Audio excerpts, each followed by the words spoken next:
Mwishani mwishari mani bagendese moyoni hakika uzima ni Yesu Mwokozi aliyeingia rohoni hakika akanitilia hodari uzima ninao moyoni daima uzima ni Yesu Mwokozi aliyeingia rohoni hakika akanitilia hodari uzima ninao moyoni daima uzima ni Yesu Mwokozi aliyeingia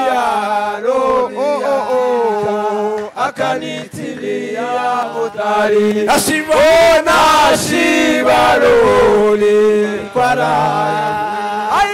na moto mbinguni napata kukaa nuruni kabisa na nuruni Yesu Mwokozi nashiba rohoni kwa raha na moto mbinguni napata kukaa nuruni kabisa na nuruni Yesu Mwokozi na maisha ni yenye maana nikutumikia Mwokozi kuishi ni Kristo na kufa faida kwa kila Mkristo maisha ni yenye maana nikutumikia kuishi ni Kristo na kufa faida kwa kila Mkristo maisha ni yenye maana nikutumikia Mwokozi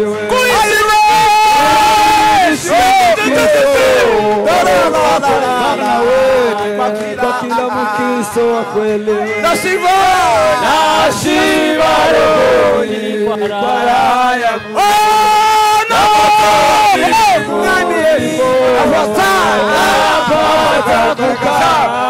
nuruni kabisa na nuruni Yesu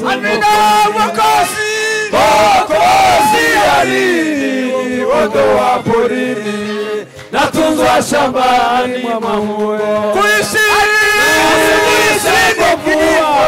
natuwala inamuzalia matunda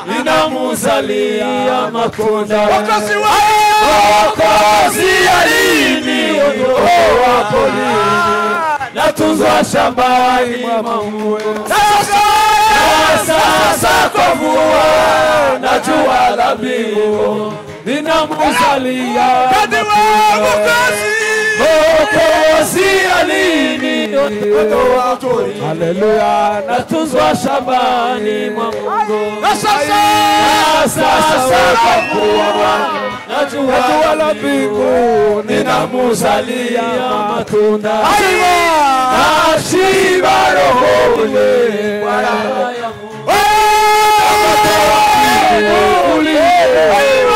napata kukaa na nuruni Yesu amina nashiba rohoni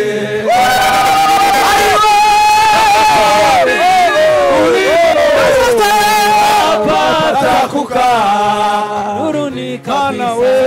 na nuruni Yesu Mwokozi we Nami Yesu asimwe baraka zawe mana we asimwe wose kasombe la simu baraka sumurima sala nganda suke uri bonga hima mwizina rya Yesu Kristo aiwa mana we mani baraka sawe we mami mana mani baraka sawe we mana we hey!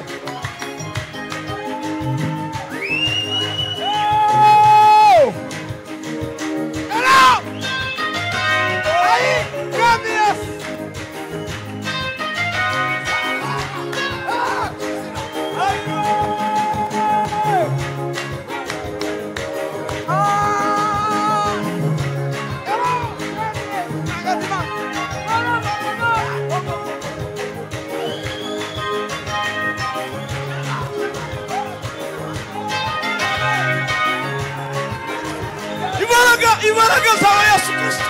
zibasha kubana natwe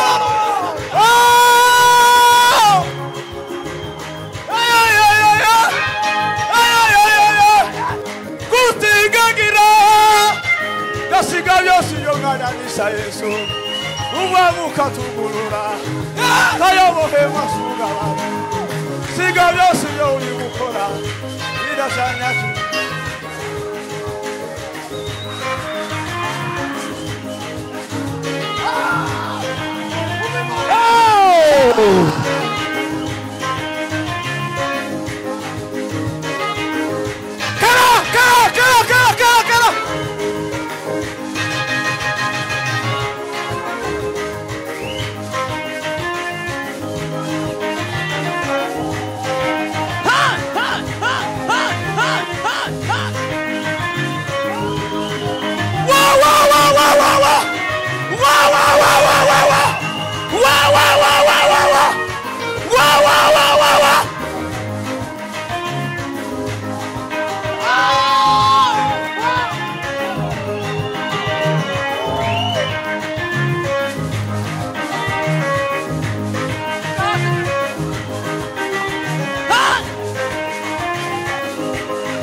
Yes.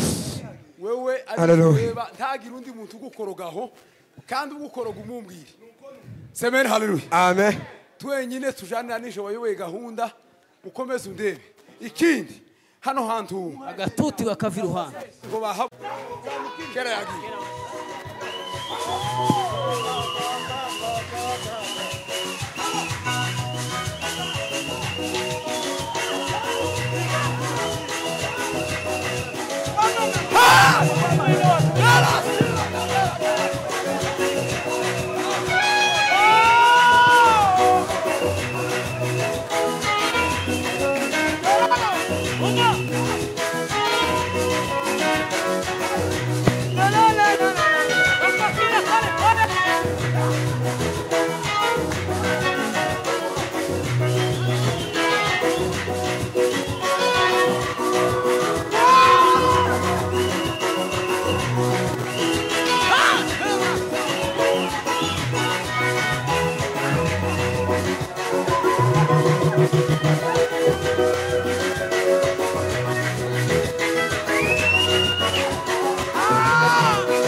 yesu umugisha mwinshi cyane